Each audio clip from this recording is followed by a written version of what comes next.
Assalamualaikum. Chapter number first, class 10 physics, simple harmonic motion and waves.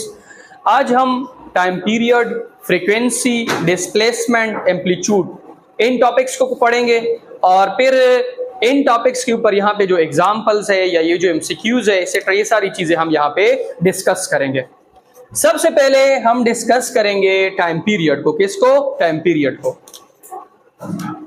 ये आपके पास एक simple pendulum है, ठीक है, या एक ऑसिलेटर है।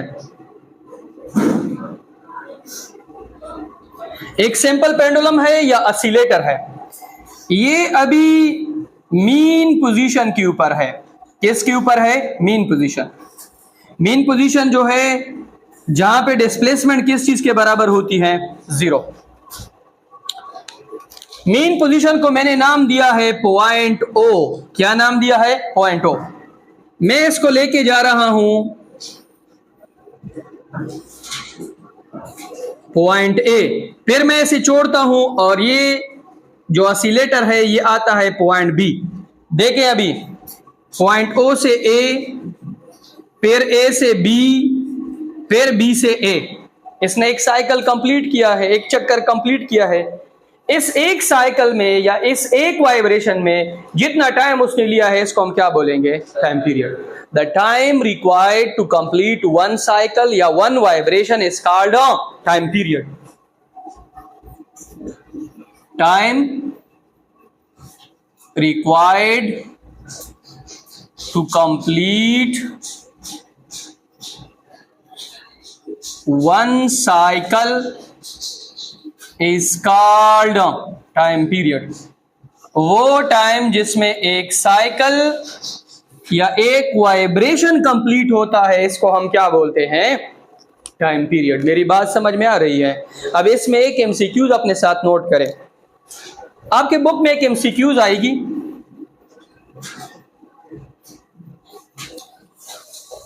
कि एक साइकिल में या एक वाइब्रेशन में ऑसिलेटर कितना फासला कवर करता है। तो याद रखें आपको मुख्तलिफ ऑप्शन दिए गए होंगे। ये फर्ज करें इस पेंडुलम की मीन पोजीशन है पॉइंट ओ। जब ये इससे ऊपर जाती है तो ये डिस्टेंस कवर करती है एस, फिर जब नीचे आती है तो डिस्टेंस कवर करती है एस, फिर जब दूसरे एक्सट्रीम पे जाती है तो डिस्टेंस कवर करती है एस, फिर जब दोबारा अपनी जगह पे आती है तो फिर डिस्टेंस कवर करती है एस। तो कितना डिस्टेंस कवर करती है? 4s या 4a या 4x। इनमें से कोई भी अगर ऑप्शन हो वन कंप्लीट साइकिल के लिए तो ये आपके पास करेक्ट ऑप्शन होगा। या 4l भी आ सकता है। पूरे कंप्लीट साइकिल में एक ऑसिलेटर एक साइकिल में कितना डिस्टेंस कवर कर सकता है? 4s। S and S, 4s या 4l या 4x, मुख्तलिफ तरह के आपको नाम जो है वो दे सकता है, ऑप्शन दे सकता है। अब इसकी रिप्रेजेंटेशन है,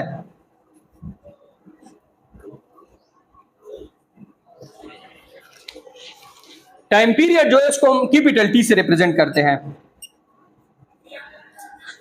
it is represented by capital T. इसको हम किससे रिप्रेजेंट करते हैं? Capital T. एक तो आम टाइम होता है और एक टाइम पीरियड होता है। Time period for complete cycle, for complete vibration होता है।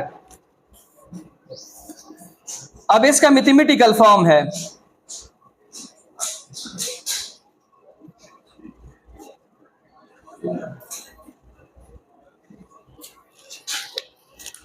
टी आपके पास बराबर है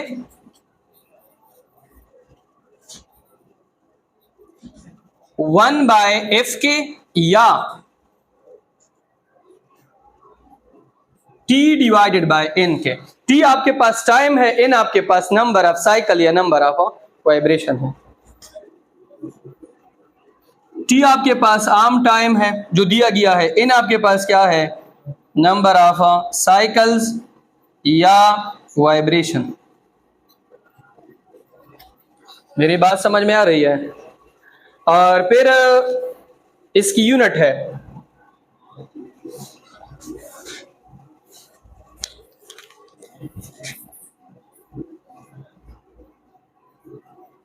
The unit of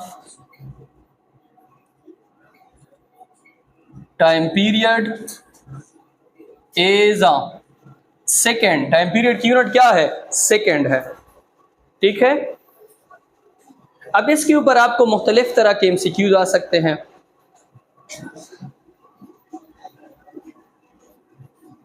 अगर आपको एक ऑसिलेटर की फ्रीक्वेंसी दी गई है, फर्ज करें एक ऑसिलेटर की फ्रीक्वेंसी है 10 हर्ट्ज और आपसे इसकी टाइम पीरियड मांग रहे हैं, तो आपके पास सिंपल फार्मूला है T is equal to 1 divided by F, 1 divided by 10, तो इनसे आता है 0.1 सेकेंड। ये इसकी क्या होगी? टाइम पीरियड होगी। क्या होगी? Time period. फ्रीक्वेंसी आपको दी गई होगी या नंबर ऑफ साइकिल्स टाइम दिया गया होगा, आप इनसे आसानी से क्या निकाल सकते हैं? Time period. अब इसके बाद आपके पास है फ्रीक्वेंसी।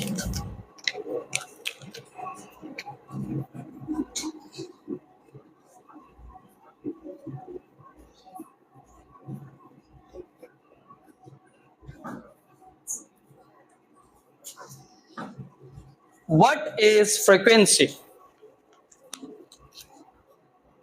यहां पे मैंने आप लोगों को कहा कि एक साइकिल को कंप्लीट करने में जितना टाइम लगेगा वो आपके पास क्या होगा? Time period. अब यहां पे हम ये बात करेंगे कि एक सेकेंड में एक ऑसिलेटर कितने साइकिल या कितने वाइब्रेशन करता है, उसको हम क्या बोलेंगे? फ्रीक्वेंसी। नंबर ऑफ वाइब्रेशन या साइकिल्स पर सेकेंड।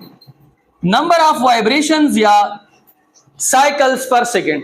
एक बॉडी एक सेकंड में कितने वाइब्रेशन या साइकिल्स पूरा करती है, उसको हम क्या बोलते हैं? Time period. The time required to complete one cycle is called time period. The number of vibration या cycles per second is called frequency. एक सेकंड में एक बॉडी कितने साइकिल्स करती है, उसको हम क्या बोलते हैं? फ्रीक्वेंसी। अब इसका सिंबल है, इसकी रिप्रेजेंटेशन है।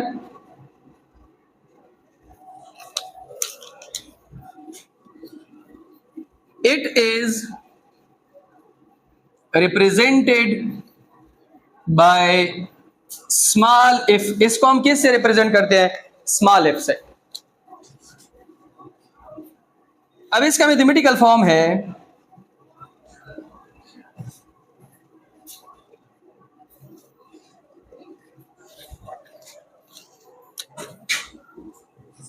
Frequency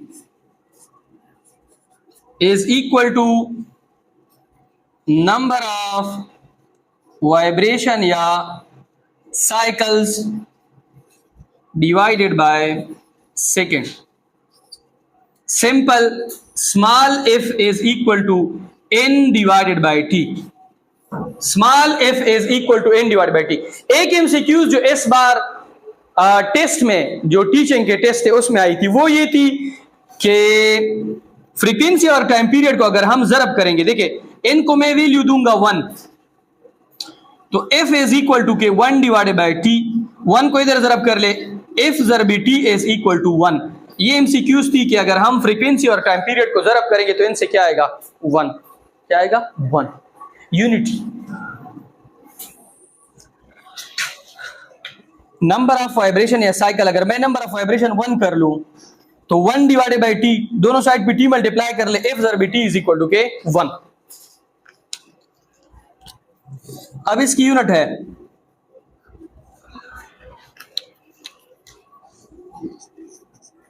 it's unit is hertz. इसकी यूनिट क्या है? हर्ट्ज। और हर्ट्ज जो है उसको हम रिप्रेजेंट करते हैं एग्जिट से। किससे? एग्जिट से। इसकी अदर यूनिट देखिए, एक यूनिट तो आपके पास हर्ट्ज, दूसरी यूनिट 1 बाय सेकेंड या सेकेंड इनवर्स। ये वही यूनिट है, लेकिन इसको हम थोड़ा सा क्या कर रहे हैं? अदर यूनिट्स में लिख रहे हैं। मेरी बात समझ में आ रही है? एक साइड पे हमने टाइम पीरियड को एक्सप्लेन किया, दूसरे साइड पे हमने फ्रीक्वेंसी को एक्सप्लेन किया। टाइम पीरियड आपके पास वो टाइम है जिसमें बॉडी एक कंप्लीट साइकिल या एक कंप्लीट वाइब्रेशन मुकम्मल करती है। फ्रीक्वेंसी आपके पास क्या है? 1 सेकंड में कितने वाइब्रेशन या साइकिल करती है। टाइम पीरियड कैपिटल टी से रिप्रेजेंट होता है और फ्रीक्वेंसी स्मॉल एफ से। टाइम पीरियड की यूनिट सेकंड है, फ्रीक्वेंसी की यूनिट क्या है, हर्ट्ज। टाइम पीरियड की इक्वेशन है t इज इक्वल टू के 1/f, फ्रीक्वेंसी की इक्वेशन है f इज इक्वल टू के 1/t।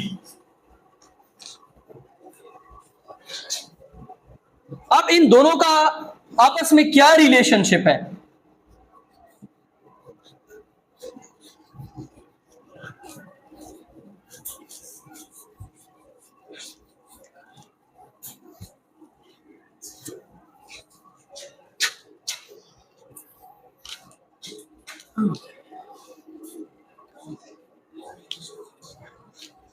अब इन दोनों के दरमियान रिलेशनशिप है,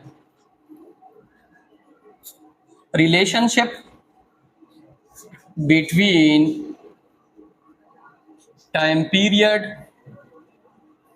and frequency, relationship between time period and frequency. Time period और फ्रीक्वेंसी के दरमियान रिलेशनशिप है।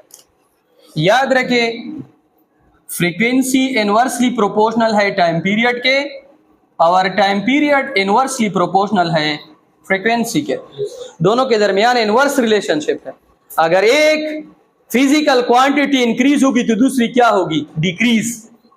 प्रोपोर्शनलिटी को खत्म करें, एफ इज इक्वल टू के, एक हो जाएगा 1/t और दूसरा t is equal to 1 divided by f।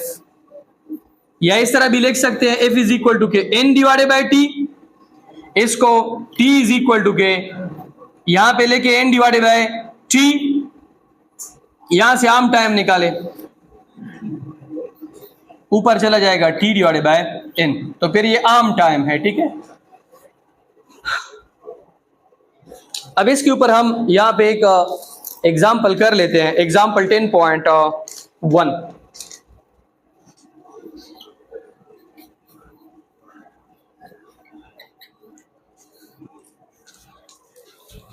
What is the frequency of oscillation if the time period is 20 millisecond?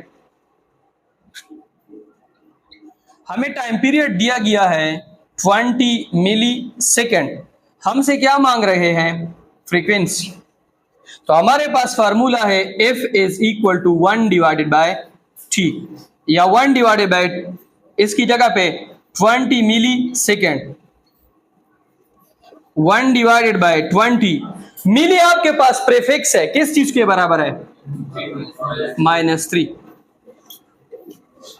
इसमें बहुत सारे स्टूडेंट कंफ्यूज होते हैं, वो समझते हैं कि मीटर सेकेंड है, लेकिन ये मिली सेकेंड है। 10 की पावर -3 को ऊपर लेके जाओ, 10 की पावर +3 डिवाइडेड बाय 20 सेकेंड, तो f इज इक्वल टू के, इसको ओपन करे 1000 डिवाइडेड बाय 20 सेकेंड, ये और ये कैंसल, 2 1 2 50 2 100, तो 50 और 1/सेकेंड किस चीज के बराबर है, हर्ट्ज के। ठीक है, तो ये इसका क्या है, राइट ऑप्शन है।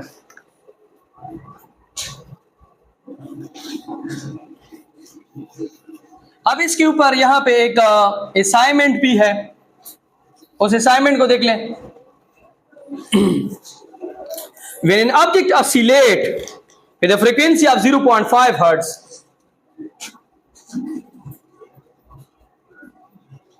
assignment 10.1, when an object oscillate with a frequency of 0.5 hertz, अगर एक ऑब्जेक्ट की फ्रीक्वेंसी है 0.5 hertz, what is its time period, इसकी टाइम पीरियड क्या होगी। तो फार्मूला है t is equal to 1 divided by f, 1 divided by 0.5 hertz, इशारिया को खत्म करे, ऊपर 10 में जरब दे दे, 10 तकसीम 5, हर्ट्ज को लेके इस तरह 1 डिवाइडेड बाय, हर्ट्ज की जगह पे 1 डिवाइडेड बाय सेकेंड, सेकेंड किधर चला जाएगा, ऊपर, तो t इज इक्वल टू के 5 1 5 5 2 10, 2 सेकेंड, इसकी क्या हो जाएगी, टाइम पीरियड। फर्स्ट न्यूमेरिकल जो है वो आप लोगों के असाइनमेंट में हो गई। ठीक है, वो आप लोगों ने कल खुद करनी है। Numerical number first, chapter number 1।